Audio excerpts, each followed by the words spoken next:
Grafting टमाटीची मुळी जो आपण फॉईल पेपर लावला होता त्याच्या आतमधून हे बघा कशी जमिनीत गेलेली आहे.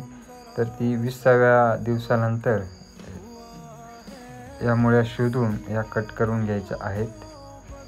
तर बघू शकतो आपण ही टमाटीची मुळी किती मोठी झालेली आहे.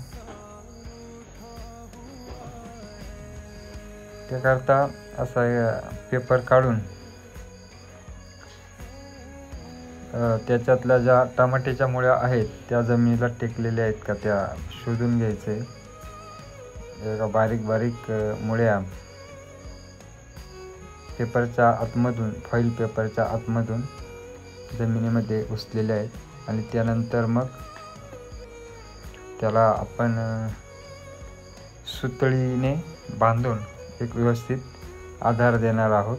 अशा प्रकारे सुतळी लावून